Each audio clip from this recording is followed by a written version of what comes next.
At first light, the body looked like a warning hung out to dry.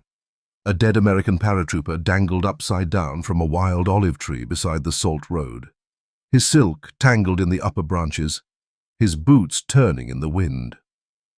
Beneath him lay a dented metal case. A Vichy sentry crossed the ditch, smashed the locks with his rifle butt, and spilled blocks of plastic explosive fuse and detonator caps into the sand. For a few seconds, even the flies seemed to pause. Then the sentry looked from the explosives to the corpse and understood that somewhere south of Kairouan, somebody intended to blow up something more valuable than stone. In that part of Tunisia, the one thing worth more than a road was water. 3 hours later, John Mac Mackenzie stood in the cellar of an Arab coffeehouse under the old city and watched a lamp shake over a damp map. An American intelligence major tapped a circle 35 kilometers south of town, where a medieval canal crossed a dry wadi and fed the only usable seasonal water for miles. German engineers had repaired the sluice works. The remnants of the 21st Panzer Division were expected to water there before falling back toward Tunis. Montgomery was pushing from the east. If the gate remained intact, German armor could keep moving. If it came down, the retreat would slow, and slowed armor died. The major gave Mac 48 hours, perhaps less. No regular unit could get there in time. That was why he needed a demolitions man willing to travel light and disappear if the arithmetic turned bad. Mac had spent 12 years in Arizona copper country, sinking shafts and setting charges for men who knew the value of ore better than the value of hands. He knew what explosive could do when stone wanted to break, and what it did when stone did not. The army had used him late and trusted him only halfway. Intelligence trusted him more because they sent him into jobs that could be denied. His French surname had made him useful in North Africa and also easier to notice in the wrong offices. When the major finished, Mac understood the shape of the assignment and the insult inside it. They were not sending a force. They were sending a tradesman. The major called in the 3 men assigned to him. Lieutenant René Valette had once served in the Foreign Legion and now wore the look of a man who expected betrayal the way other people expected weather. He could read old engineers' plans and military drainage drawings. Hassan ibn Yusuf was a local shepherd and guide who knew the Roman tracks under the sand, the wells that had gone bitter, and the wadis that looked empty until they swallowed men. He worked for coin, water, and advantage in that order. Pierre Aubert was a former corporal from a Vichy engineer battalion near Sousse. He had helped repair the canal and had copied a rough sketch of the gatehouse foundations. He also had the eyes of a man who had rehearsed innocence before coming into the room. Mac had seen that expression before in supply sheds and payroll lines. It never meant peace. When Mac asked why these 3, the major said there was not enough time left in Tunisia to demand better men. René knew structure. Hassan knew approach routes. Pierre knew the repairs. Loyalty, the major added, was now a luxury item. The answer was honest enough to offend. Mac looked at the row of faces and saw not a team, but a line of temporary contracts. René wanted one last chance not to die on a Vichy order. Hassan wanted payment and leverage for whatever side ruled next week. Pierre wanted something he had not named yet, which made him the most dangerous of the 3. Mac accepted the arrangement because refusing would not change it. He had already learned that in this war the men sent to do dirty work were also expected to assemble their own faith out of whatever spare parts the quartermaster had not issued. They left Kairouan as the city domes turned from white to yellow in the rising heat.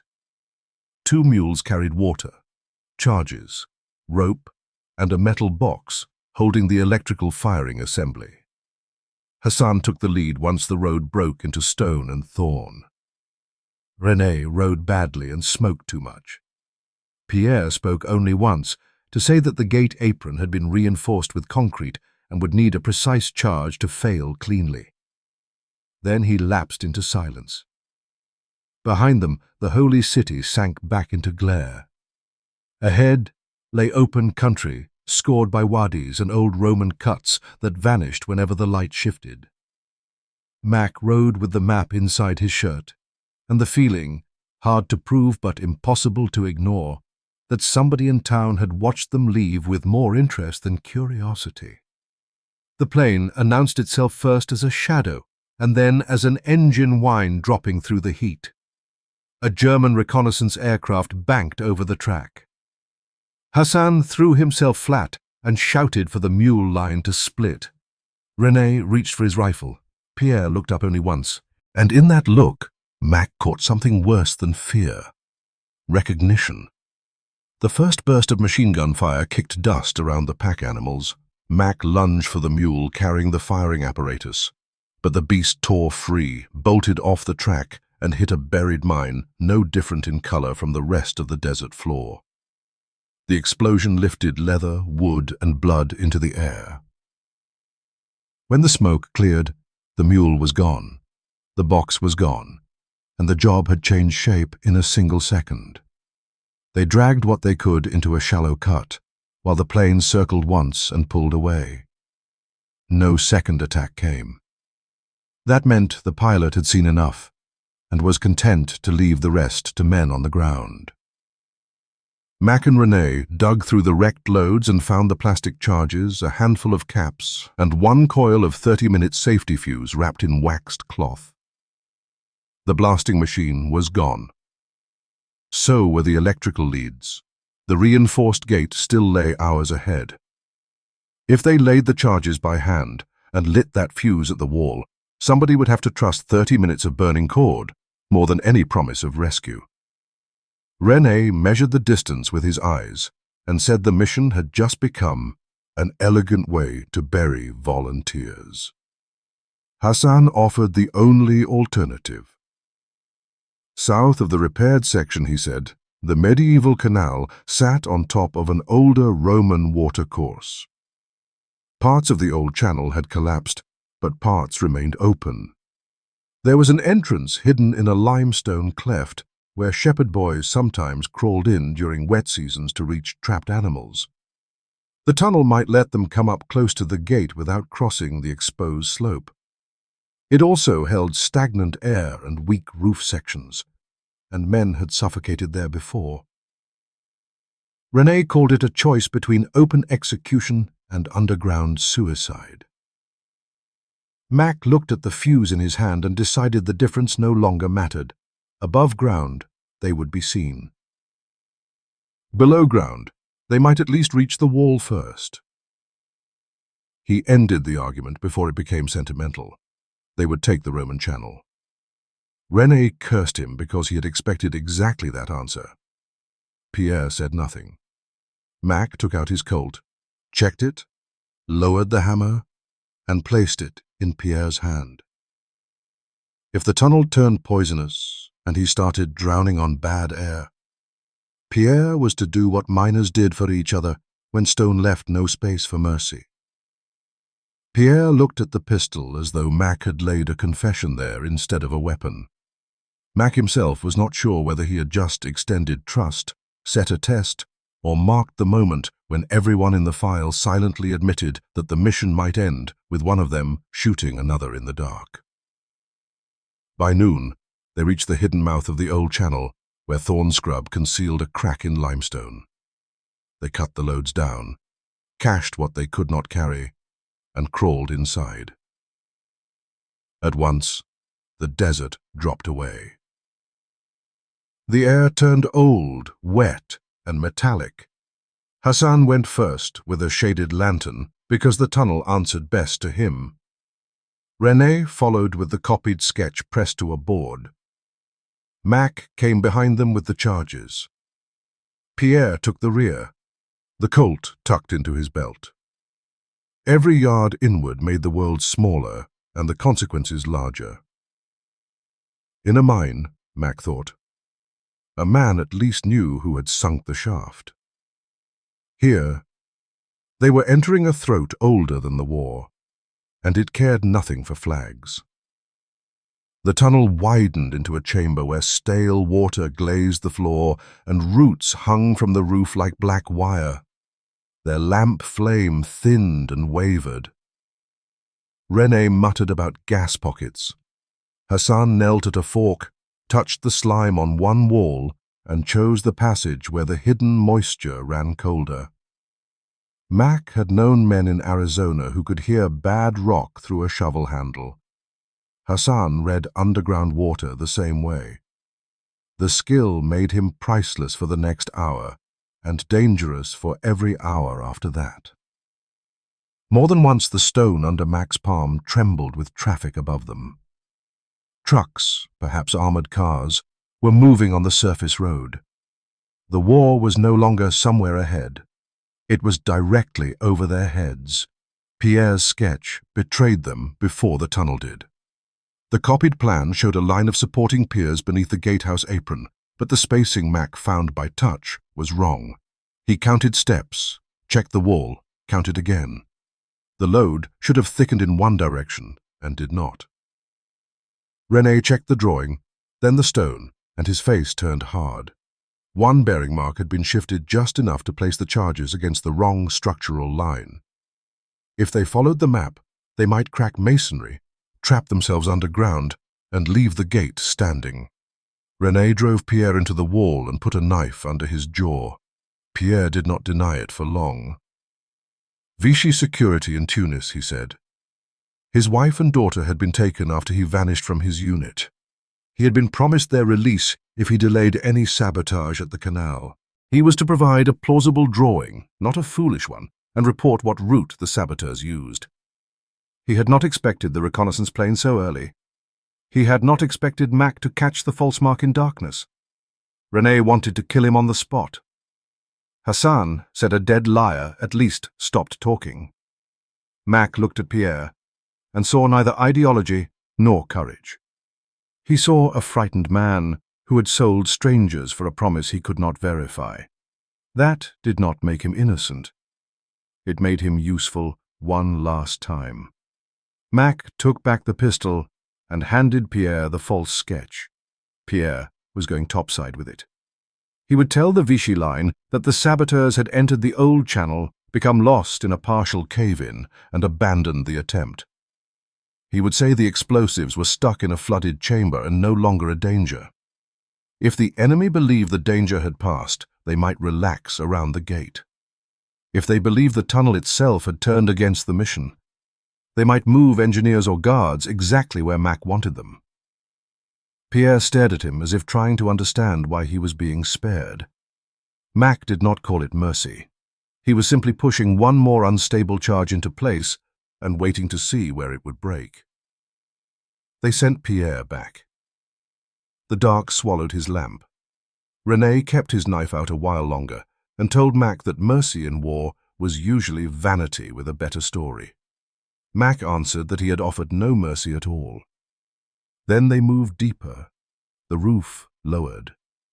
Fine sand drifted from cracks each time vehicles passed above. Once they heard boots and faint voices through the stone, warped by earth into something mechanical and inhuman. Hassan led them by the little breaths of colder air. René read the old masonry now without Pierre's sketch, and found the true transition, where Roman archwork had been tied into newer concrete. The repair crews had strengthened what a surface inspection would see. They had neglected the buried seam where old load met new ambition. Mac touched the line and knew at once that it was the place a miner would cut.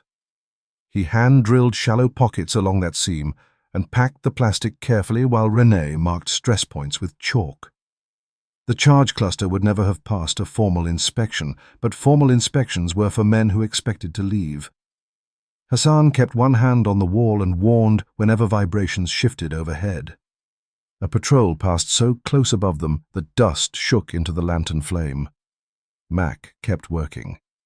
Once the explosive sat where he wanted it, the blast would not need to destroy the entire structure by itself. It would only need to open the joint, and let weight complete the sentence. That was the kind of demolition Mac trusted most. Stone and gravity had no politics. Their planned exit had closed since Hassan's last passage through the area. Through a fissure above the secondary shaft, they heard the dry click of a machine gun traverse. Someone had sighted a position over the easiest way out. Mac cut 2 small reserve charges from the pack, tamped them into a weak side wall farther back, and set a short fuse. The resulting crack would not kill many men, but it would sound like a cave-in away from the true route. He lit that diversion first. The report rolled through the tunnel like a hammer blow inside a coffin. Dirt fell. Men above shouted. Hassan turned and led them toward a narrow maintenance shaft hidden behind roots and reeds. By the time they climbed for daylight, the main charge under the gate was already burning through its 30 minutes. They crawled out into blinding afternoon, and for one foolish second the ridge looked empty. Then helmets rose on the opposite slope. Vichy infantry appeared from shallow rock positions with rifles leveled downslope. And beside them stood Pierre Aubert next to an officer holding a field loudhailer. The officer called Mac by name. He announced that Allied command had cancelled the demolition because the British had altered their advance.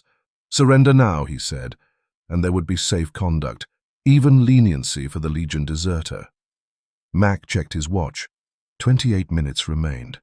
The offer had been timed with professional cruelty. Hope sounded more believable when it arrived just late enough to matter. The Vichy searchline came down the hillside in measured bounds. That told Mac they knew enough to surround but not enough to panic. He, René, and Hassan dropped behind a knot of basalt overlooking the dry channel. From there, Mac could glimpse the repaired stretch of sluice 200 yards away. If the charge worked, the old masonry and the new concrete would fail together. If it did not, everything behind them would shrink to a local disaster nobody would claim. René tried to shift position and gasped. A bullet from the opening volley had gone through his calf. Not a killing hit, but enough to cut their speed in half. Mac bounded hard and knew the bandage had not solved anything. It had only given the choice a clearer face. Then came the sound of German tanks, low and metallic under the ridge. Hassan heard them first and pressed his ear to the ground. Armor was approaching from the western track. The Vichy officer called again through the loudhailer, promising life if Mac surrendered documents and fused before the Germans arrived. Mac heard the bargain clearly. They were not being offered rescue. They were being invited to do the final piece of the enemy's work themselves. Abandon the wounded man, give up the mission, and survive long enough to let someone else write the report. It was the kind of offer colonial war always made. Live now and surrender your right to explain later what the living cost. Hassan produced a captured German pistol and pointed it at Mac's chest. The muzzle shook once and then steadied. He asked for the canteen at Mac's hip and the spare fuse and caps in his satchel. Water would carry him farther than honor. Proof of possession might let him bargain with the Vichy line. He said he had children south of the salt flats who could not drink British promises or German retreat plans. René laughed from the ground, not from amusement, but from the relief of hearing his own contempt confirmed. In this country, he said, everybody betrayed somebody.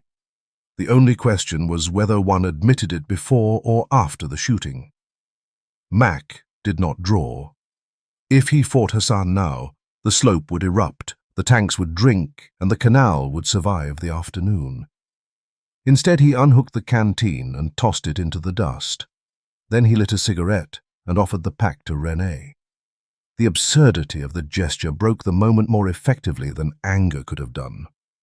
Smoke drifted while bullets cracked rock lower on the hill. Mac told Hassan the main fuse was already running under the ridge. Kill him. Hand him over. Do whatever bookkeeping made sense. None of it would buy Hassan enough time to stand on this slope and wait for a receipt from men who had already sold everyone involved. Hassan demanded to know why Mac sounded like a man who no longer cared whether he lived. Mac looked toward the hidden gate and said his father had spent 30 years blasting Arizona rock without ever striking a fortune. He had taught Mac one useful thing. Once the charge was set where it belonged, fear stopped being part of the calculation. From that point on, a man belonged to the clock. That answer did not make Hassan loyal, but it made him hesitate.